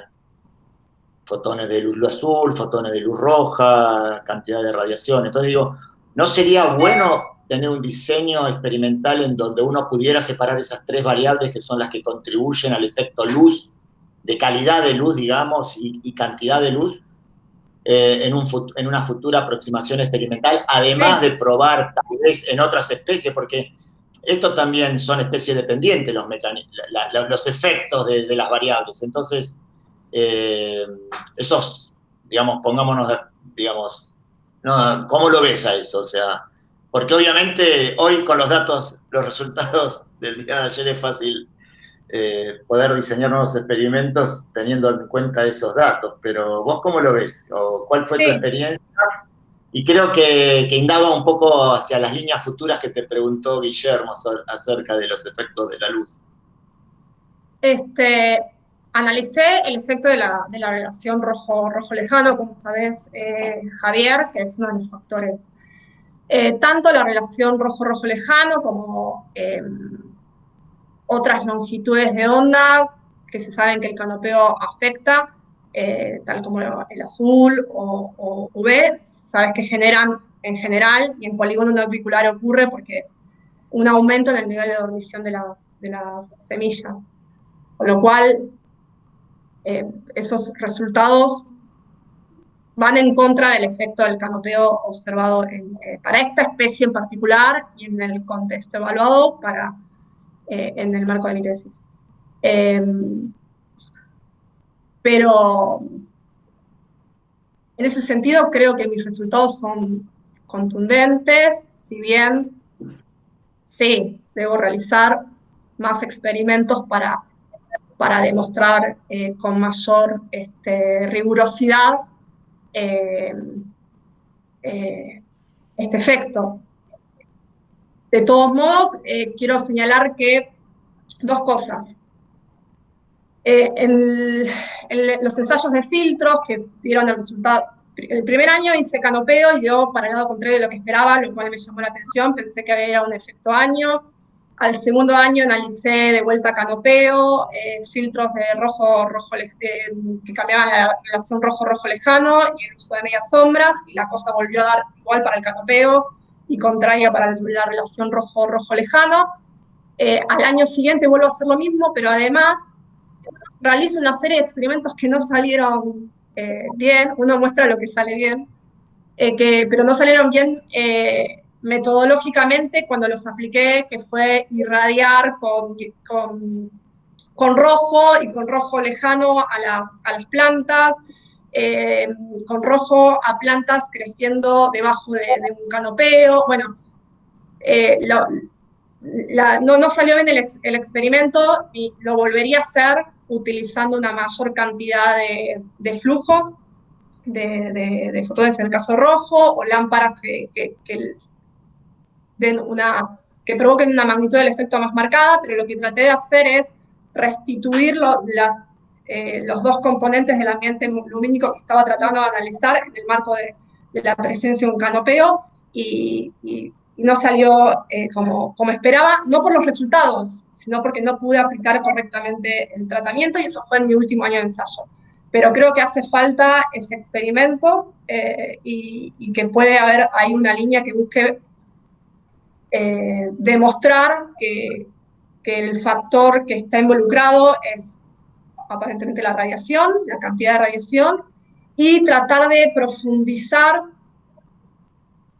cómo opera este factor. Porque una pregunta que vos hiciste y que después expliqué mejor porque me di cuenta que no lo habías explicado del todo bien era, bueno, ¿y cómo se explican las variaciones de la respuesta de las semillas a cosecha? Uno puede entender que después la conformación y la pigmentación de los pericarpios modifica la respuesta posterior de esos frutos, pero ¿qué pasó a cosecha? Y bueno, eso es otra pregunta que va para el lado de lo que el sentido de lo que vos decís, de que debe ser estudiado con mayor profundidad. Pero esos experimentos, sobre todo buscando restituir el factor que estoy tratando de analizar, incluso teniendo el canopeo ahí en pie presente, me parece que podrían ir más al foco de lo que estás señalando, Javier. Okay. Y una de las cosas que dijiste al final de la presentación era y me gustaría que si la podés ampliar un poco, ¿de qué manera habría que tener en cuenta los resultados que has tenido vos del capítulo 5 de los efectos del canopeo en las prácticas de manejo actuales en polígonos? No, mi tesis no llega a contestar esa pregunta. Lo que estoy tratando la quería que se la podías explicar. Sí, se me ocurre que así como numerosas investigaciones nos han permitido conocer cuál es el efecto del canopeo sobre la emergencia de las malezas, empezando por, qué sé yo, multiplicidad de trabajos, de fe, bueno, cómo el efecto que tiene sobre la relación o sobre la cantidad de rojo lejano que lleva a las semillas inhibe la germinación, y eso ha sido utilizado como una herramienta de control de emergencia de las malezas. Se sabe que una vez que el canopeo tiene cierta estructura, va a inhibir, ya me dejan de preocupar un poquito cortes posteriores en algunas especies que presentan este tipo de respuestas. Lo que digo es profundizar este tipo de interacciones, conocer más este tipo de interacciones, quizás también puedan permitirnos desarrollar nuevas herramientas. No puedo hoy decir cuáles son con total convencimiento, porque para eso la ciencia tiene que dar un poco más de tiempo, pero creo que es una interacción que no ha sido tenida en cuenta hasta el momento y que mostró tener diferentes efectos. Un tema que a mí me llamó muchísimo la atención, insisto, es el efecto sobre características que parecerían que podrían afectar la longevidad potencial. Y otro efecto que me llamó mucho la atención es que esto se vio incluso cuando el cultivo estaba sembrado a una muy baja densidad, con lo cual es absolutamente dinámico, es un efecto dinámico que depende de la ontogenia del cultivo, que es especie específico, por supuesto. Por ahora no tengo nada más para decir en relación a otras especies, pero que la profundización del conocimiento que tenemos en relación a estas interacciones, no tengo ninguna duda que va a llevar a que podamos planificar y tenerlas en cuenta a la hora de realizar prácticas como la fecha de siembra o lo que fuera, es para mejorar nuestro control y manejo de malezas en el campo. Gracias. Yo tengo una pregunta. En una parte, en un momento de la tesis, se habla de que hay una sincronización de la emergencia en campo y no en laboratorio. Lo explica luego usted, pero quisiera que me lo explicase ahora para que me quedase totalmente claro la diferencia que hay. En laboratorio no medí germinación y lo que yo pude detectar es que semillas dispersadas provenientes de siembras más tardías presentaban un menor nivel de dormición, es decir, mayor germinación que aquellas obtenidas de siembras más tempranas. Estos cambios en la germinación, estos cambios en el nivel de dormición, no determinaron cambios en los flujos de emergencia, sino que condujeron a la sincronización de la emergencia en el campo. Eso es lo que trato de decir. Bueno, yo creo que ha sido usted muy valiente abordando tantos temas y tan difíciles. Hay una cosa que quisiera que me aclarase, a lo mejor usted sabe más de este tema que yo. Hace años leí en Applied Ecology un artículo de los años 70 que había competencia de semillas en el suelo, entre ellas. Es una cosa que me sorprendió mucho. Se publicó. Eso podría ser, y si fuese ese proceso real, ¿eso afectaría también al tema de la emergencia o germinación? Es una curiosidad. Sí, pero no sé si coincido en el hecho de pensar que entre semillas se establezcan interacciones del tipo competitivas. Puede ser algún tipo de relación química, a lo mejor, entre ellas. Interacción no competitiva. Sí, podría ser. Sí. Entonces, un banco de semillas grande, muy amplio, que tuviese muy juntas las semillas, eso podría afectar el proceso de emergencia y germinación también de las semillas. Sí, creo que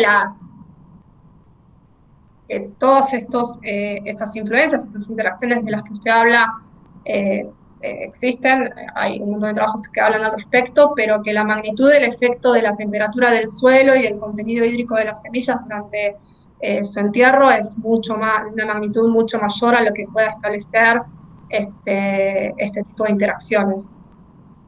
Bueno, realmente que es un proceso bastante complejo, porque tampoco hemos hablado del bioma del suelo, que puede también influir. Es un proceso bastante complejo, por eso le he dicho antes que usted ha sido muy valiente en abordar este tema tan complejo y desde tanto punto de vista. Yo por mi parte no tengo más preguntas. Bueno. Cerramos entonces aquí la ronda de comentarios y preguntas por parte del jurado. Gracias una vez más a los tres. Y le damos la palabra al director de la tesis, a Diego Batla, por si tiene algún comentario que desea realizar, pero no en referencia a las observaciones que realizó el jurado. Bueno, buenos días a todos. Bueno, yo no tengo más que agradecimientos, la verdad. En primer lugar, a los jurados por haberse tomado el trabajo de leer la tesis. Yo sé que es ya un poco larga. Me alegro que les haya gustado. También me parece que era muy interesante. Así que bueno, muchas gracias a Javier, a José Luis y a Guillermo por haber leído la tesis y por las correcciones. Así que les agradezco muchísimo a los tres. Sé que están muy ocupados como todos, así que sé que tener el tiempo para leer y para referir a una tesis, hay que hacerse el tiempo, ¿está bien? Así que bueno, les agradezco muchísimo. Después le agradezco a la EPG, obviamente, a Gustavo, Gabriela, por haber contribuido a la tesis de Rocío y de muchísimos otros más, y por el esfuerzo que hacen todos los días. Así que bueno, muchísimas gracias. También a Roberto, que fue el codirector, que bueno, aparte aprendí casi todo lo que sé de él, así que bueno, gracias por el aporte. Y bueno, por último a Rocío, que la verdad hizo un trabajo increíble, que mostró mucho compromiso, mucho trabajo, mucho esfuerzo, mucha seriedad, y que discutimos millones de cosas durante todo el proceso de la tesis. y que la verdad yo creo que llegó a un manejo de la tesis, de los datos, de la información y a un análisis de la información muy profundo. Así que bueno, le agradezco por todo el trabajo que hizo y por haberme hecho a mí muy fácil, la verdad, la dirección y por haber aguantado el nivel de obsesividad que tengo yo con respecto a los experimentos y ese tipo de cosas. Así que bueno, eso se lo agradezco porque yo sé que soy a veces muy obsesivo con las cosas. Pero bueno, me parece que el aporte de la tesis es muy interesante y que no todas las tesis tienen 3 años de datos para mostrar algunas cosas y que bueno, el esfuerzo valió la pena. Bueno, solamente agradecimiento, no tengo mucho más, así que les agradezco a todos, básicamente, y a Rocío especialmente, ¿está bien? Por todo el esfuerzo que hizo y por la excelente tesis que a mi criterio terminó siendo el trabajo de Rocío. Gracias por el gracias. ¿Puedo agregar una cosita, Gabriela? Sí, por favor, adelante. Además de felicitar a los directores de la tesis, a mí me gustaría, ya que está Gustavo también en el Zoom, marcar algo que me parece que desde mi experiencia en la actividad científica y en la dirección de gente, de becarios, en donde el trabajo es muy arduo, toda la dirección que lleva una dirección de tesis, el reconocimiento de que Rocío publicó los datos y que llega al momento de la defensa con la publicación de datos. Yo creo que es un cambio que habría que empezar a plantearse en la escuela, la necesidad de que los tesistas lleguen a la instancia de la defensa con al menos una publicación en una revista.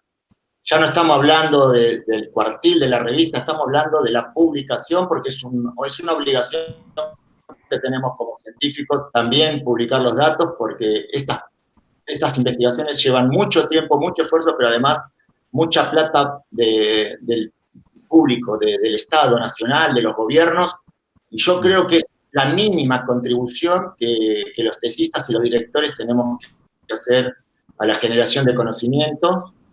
Yo sé que es un tema que en muchas casas de estudio está en discusión, pero pongo de ejemplo la UNSAM, que lo tiene como obligación, que los tesistas llegan a esta instancia con al menos un paper. Y además la calidad del paper, ¿no? O sea, todos sabemos que Journal Experimental Botany es una revista que está entre casi las 10 primeras en fisiología de plantas, así que nuevamente felicitaciones a los directores y a la tesista. Gracias. En ese sentido, yo quería decir que nosotros en la UCO tenemos la obligación de publicar un artículo para presentar la tesis doctoral. Incluso ahora la tendencia que tenemos es que se hagan los capítulos separados y en inglés ya directamente, para que sean publicables directamente ya en la revista.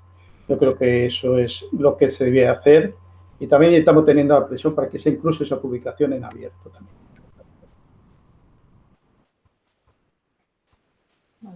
Un buen comentario.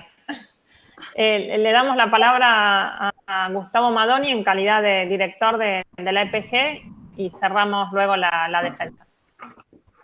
Bueno, yo ya no sé por dónde empezar porque me agregaron tanta cosa que tengo que hablar sí o sí, no puedo no hablar. Pero primero voy a empezar por lo más importante, que es felicitar a Rocío. En este momento la escuela... Hoy fue un día muy importante para la escuela porque tuvimos 2 defensas a la vez. Yo estaba en 2 defensas a la vez. Estaba en la tuya y en la de Tomás y traté de estar casi un poquito en cada una. No te voy a asegurar 100% que escuché las 2 porque ya sería esquizofrénico, pero estuve con las 2 presentes.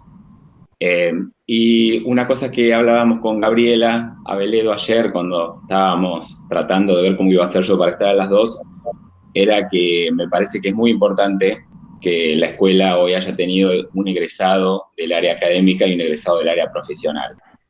La escuela forma egresados justamente para las 2 áreas y son exactamente igual de importantes las 2 áreas. Eso es algo, me parece, que tenemos que tener presente, porque todos nuestros egresados no se van a dedicar nada más que a la actividad científica o de investigación. Hay muchos que se van a desarrollar en la parte profesional.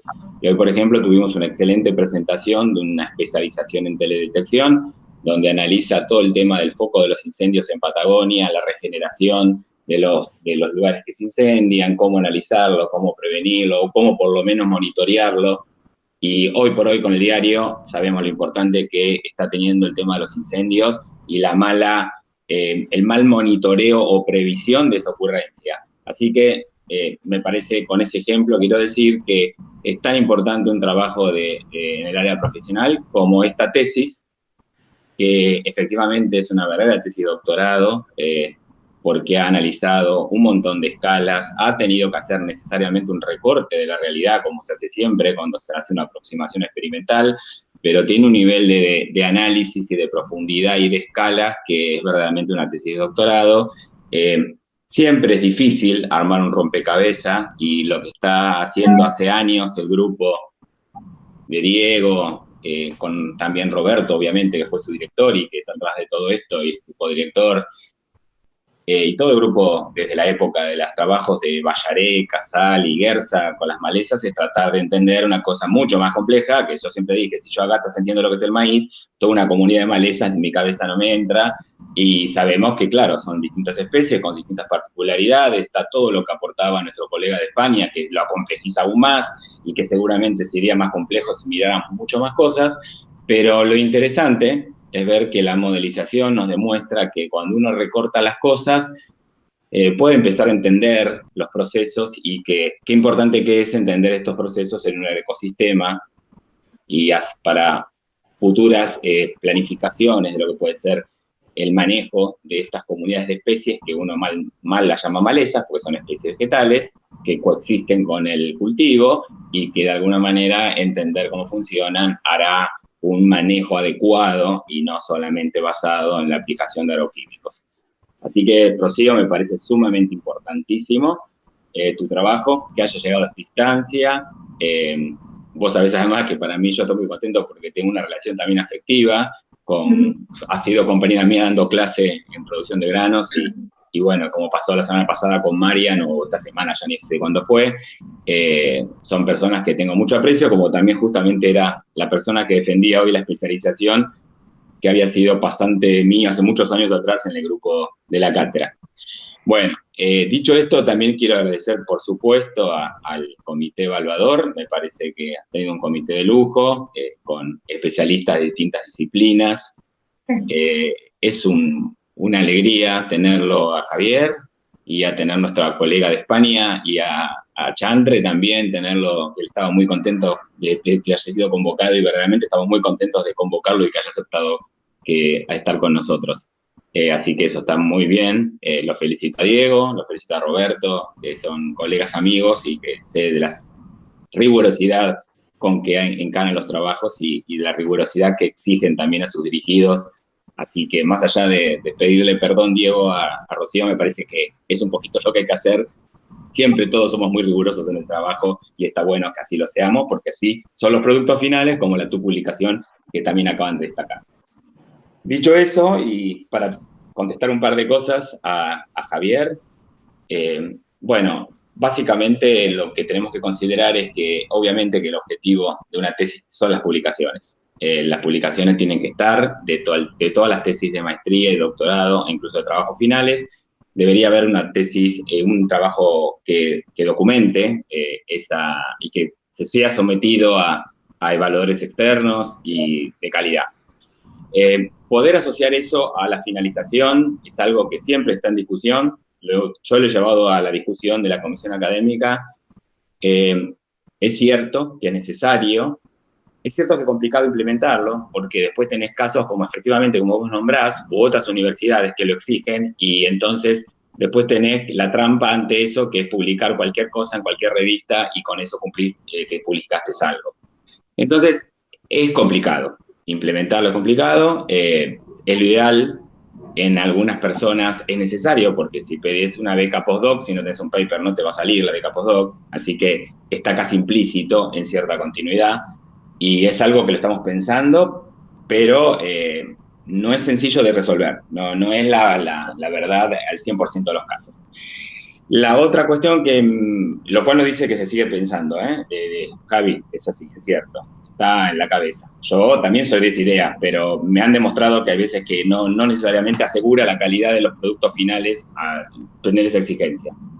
El otro comentario respecto a que recién se mencionaba, lo que puede ser en España, que se tiende a que los capítulos sean los papers y que incluso estén en inglés. En general, las tesis nuestras están bastante organizadas en la escuela, históricamente estuvieron organizadas, o por lo menos las de que yo más tengo cercanía, en general se organizan siguiendo una secuencia que es casi una continuidad de los papers futuros a publicar. O sea, la estructura tienden a tener que un capítulo en general es un paper. Ahora bien, dicho eso, y respecto a lo del inglés, más allá de que nosotros no lo podemos, porque la UBA exige que se escriba en castellano, una discusión que está un poco relacionada con eso es si verdaderamente es necesario escribir una tesis y no debería ser simplemente los papers con una introducción y un hilo conductor final y nada más. Y mi opinión es que no. Son dos cosas completamente distintas. Yo siempre les digo a mis estudiantes de doctorado y de maestría, que ya he dirigido varios, en donde siempre le transmití exactamente lo mismo. Le digo, una cosa es un paper y una cosa es una tesis. Una tesis es como una novela, en donde tiene que comenzar, tiene que tener toda una fluidez y tiene que terminar y rematar. Y que la cual la novela nos permite ser más poético, ser un poco más especulativo, tratar de entender toda la hilación que hay a través de nuestro proceso, cómo fue madurando nuestro conocimiento a lo largo de la tesis. Y ese grado de libertad lo da una tesis que está, por suerte, escrita en el idioma de uno, que es el que uno domina, no el inglés. No dominamos el inglés, dominamos el castellano, somos más ricos en el uso de la palabra, no debemos perder el rigor científico y debe haber una fluidez natural de un capítulo hacia otro. Que si uno pone los papers todos pegados, es difícil encontrarlo, porque a todos nos ha pasado que un mismo tema, por ejemplo, yo trabajé en mi maestría en un tema y para denominar deterioro lo tuve que denominar de 3 maneras distintas en los 3 papers distintos, porque había un evaluador que entendía lo que era el deterioro de una manera, otro otra. Entonces, si yo hubiese pegado los 3 papers, hubiese sido complejísimo entender que se trataba de todo lo mismo en la tesis.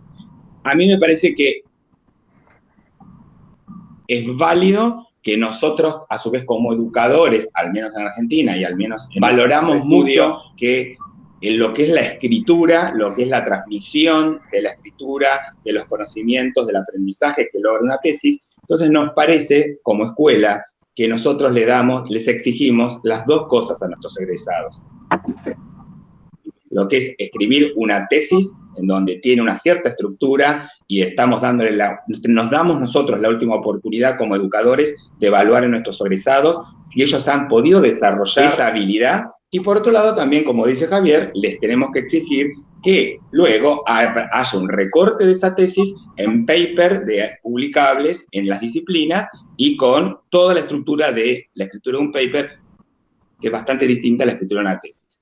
Eso simplemente le quería aclarar, pero igualmente agradecer a los dos los comentarios, porque siempre nosotros, nuestras decisiones siempre las tratamos de pensar también en función de lo que está ocurriendo en las otras escuelas nacionales o del exterior. Pero un poco esas son las razones.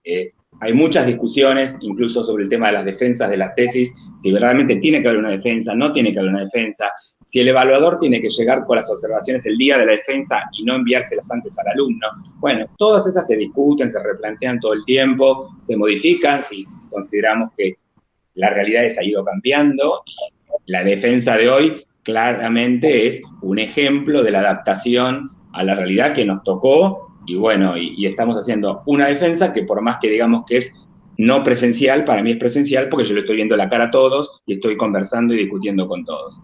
Así no es lo mismo, no lo mismo porque me pierdo el asado que va luego. Eso téngalo plenamente seguro. Y los abrazos y los besos con Rocío también.